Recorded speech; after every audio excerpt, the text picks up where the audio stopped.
Nothing like your smile in the morning. Following the linings on your... Hello everyone, welcome back to my channel, or welcome if you're new. Today I am going to get an iron infusion. Yesterday when we were celebrating my nanny's birthday, they sent me an email saying, surprise, you have an iron infusion tomorrow. So that's what I'm going to do. So I'm not going to be as tired, hopefully, anymore. My iron was very, very low, and I think they want it at like 100, but it's at like 25 right now. So my second iron infusion ever, and the supplement version hasn't really worked in the past, so I'm getting the IV version. So I'm with my mom, and we're almost at the hospital. I did bring my good old chemo bag because I am going to the chemo floor. I brought my iPad and a book and my AirPods and a snack. I think the infusion only lasts for like 2 hours, but that'll keep me busy. Shining through the cracks like the first morning light. Feeling like a child through the days and the nights. Living in your arms as days go by. It's easier to love, oh, oh. Easier to love, oh, oh. If the sky is falling down on me, you'll be the one that's by my side to lift away from me. And if I find myself in reckless days, you'll be the one to pull me back into reality. Nothing like your smile in the morning, following the linings on your cheeks. Cause baby in your eyes. So I just got hooked up, and I'm also waiting for a pre-op call for next week's surgery. I just spoke to the pharmacist, and then I also am getting a call from a nurse and the anesthesia team, so busy day. 3, 2, 1. Arguing again, arguing about something so simple. Make it clear, tell me why you're running back to him. Feeling insecure, feeling like there's more to your character. Every tear that you cry is worth it in the end. But baby, tell me, how have you not figured it out? Ooh, dry your eyes. The world can always give you reasons to cry. But understand, you're stronger than you know. There's power in your bones. The flowers that you've grown were watered by your tears. You say you're growing old, one day you're gonna fold. Amazing how you go unbothered through the years. But if you just let go and fall into the garden that you grew, you would finally know that you don't have to be somebody new.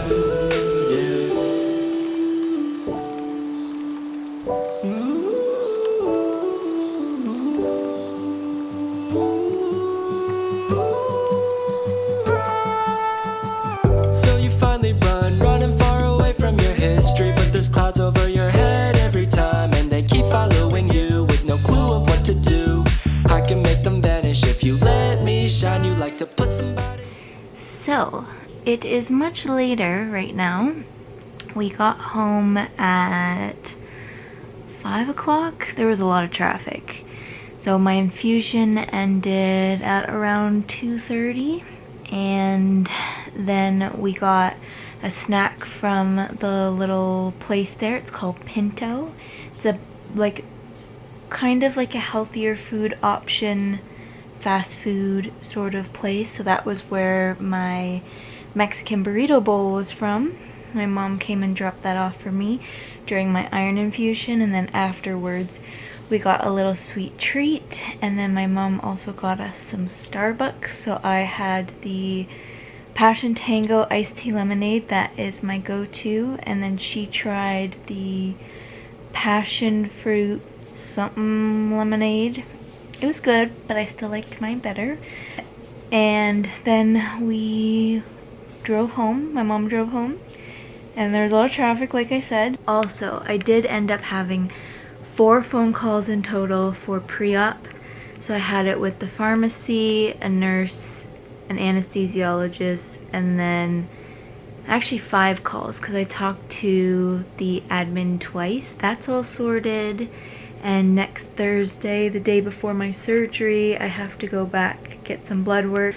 I have to get an MRSA swab because I am staying over in the hospital after my surgery because of my myasthenia gravis. If I didn't have that, then it would have been just a day surgery, but because of that, they want to keep me overnight.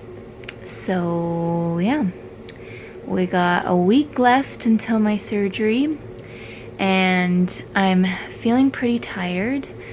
When I came home, I just laid down and relaxed for a little bit, and then my mom and I had dinner and we watched a documentary on Netflix, and then I just showered. So I'm just going to chill for the rest of the night, and hopefully the iron kicks in tomorrow. I'm already starting to feel a little bit of it. Like, I think I'm almost feeling a bit of relief that we've figured it out. And hopefully tomorrow I will feel more energized, because the last time I had the iron infusion, it took like a day to sink in. So yeah. So today is Friday. It's Friday morning. I'm about to head to work soon, but I just wanted to give a little bit of an update. I do feel some energy this morning, which is really, really refreshing, because like I've said, the last few weeks have been really hard, especially in the mornings. So hopefully I can get through the day without needing a nap. I think I'm gonna be okay, but I just thought I would come on here and just have a little chat about fatigue and having multiple things going on with your health, and when it all feels like it's one thing after another, which is kind of what my situation has been. By this age, battling a chronic illness since the age of 14, I'm 23 now, I thought that I was used to the ebbs and flows of chronic illness, but these past couple of years with dealing with the cancer and now dealing with the thyroid stuff and then the after effects of my cancer treatments, it just kind of feels like one thing's happening after the other. Before I put my positivity pants on, I do want to acknowledge that I understand that chronic illness is very difficult, and when you're first diagnosed with whatever it is, whether it's cancer, whether it's another chronic illness, it's really tough, and you don't have to be positive right at the beginning. It's really necessary, I think, to have that grief of, you know, the person that you were before, finding out that you had these conditions or condition, and it's completely okay. I think the most annoying thing that I would get, and I understand why people say it, but at the same time it really annoyed me when people would say to stay positive, when in reality you can't stay positive every single moment of every single day. And to me, in my head, that was reinforcing the idea of, if I shared something vulnerable and I was having a rough time, and the reason why I shared it vulnerably like that is so that other people didn't feel like they were alone in feeling the ways that I was feeling. In a way, it didn't feel valid because I should stay positive, which I know wasn't people's intentions, but I just think it's important to acknowledge that staying positive isn't easy, and sometimes it's necessary to get out those negative emotions. Now, when you're in those negative emotions for a long time, that's when it gets concerning. I went and saw a psychiatrist, as most of you know, and I did cognitive behavioral therapy. And honestly, if you have access to that, if you have access to a counselor, a therapist, a psychiatrist, a psychologist, whatever, I think it is very, very valuable, and I'm very grateful for that opportunity that I had. But anyways, I did want to mention another thing that has been on my mind that I've really wanted to talk about, and that is the idea of finding purpose behind everything and trying to find a reason as to why bad things happen. So I was kind of always the person that felt like there had to be a reason why I was diagnosed with myasthenia gravis at the young age. So then when I did my TED Talk when I was 16, it was kind of like, oh, so it's because I've basically been chosen, or what I'm doing with this is I am advocating. And then when I got the cancer, I was really confused again, because I was like, I have this chronic illness already. Why do I need to add cancer to that? And then when I started my advocacy journey for cancer and gynecological cancers, rare cancers, that kind of thing, then I felt, like a sense of purpose. And then when I finished treatment, and I kind of talked about this in my survivorship video, but I kind of felt lost. And when I've been added this other stuff with the thyroid, and then now with the fatigue and everything, and the low platelet counts and the low iron and not being able to absorb iron, it's been very confusing for me to understand the purpose behind all of it. And I was talking to my psychiatrist about this actually, and she said, what if there wasn't a purpose behind it? Not everything needs to be explained. And that was something that was really hard for me to accept. But I'm kind of learning now that maybe that mindset is right, that not everything has to have some big purpose. I think when different things happen in our lives, especially illness, I think it's what you do after the fact and how you decide to live your life despite that is what really counts, if that makes sense.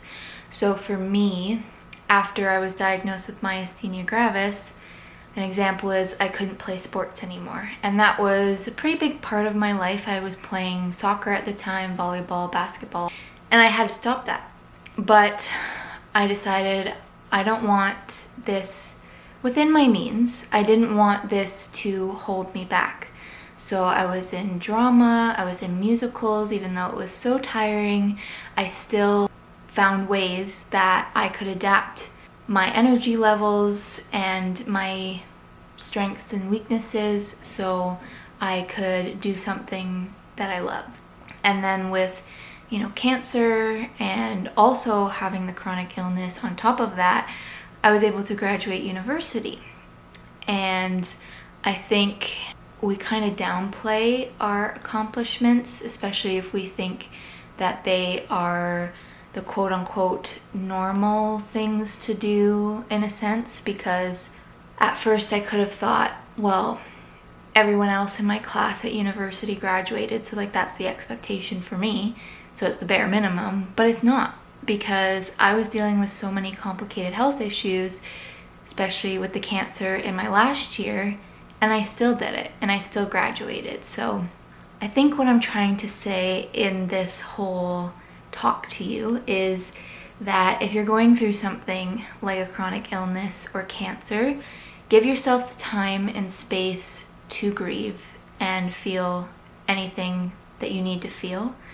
But I think at the end of the day is, what are you going to do with this information? What are you going to do with your life despite this? So I hope that helped anybody, and I just felt like sharing that because I've really struggled, especially around the time of diagnosis, with really trying to figure out, well, how do I live past this? And it is possible, and it might be really, really hard some days, and there might be some periods of time where you just feel like there's one thing after the other, after the other, after the other. But there will be little pockets of time that I've noticed anyways, that you'll have a bit of a breather. And I really hope you have those breathers and that you can still enjoy life despite having illness. So with that being said, thank you so much for watching this video. If you did enjoy it, give it a thumbs up, and also don't forget to subscribe to my channel. I have some exciting videos coming up with my surgery and then also starting medical school, so you don't want to miss that. But thank you so much for watching, and I'll see you in the next video.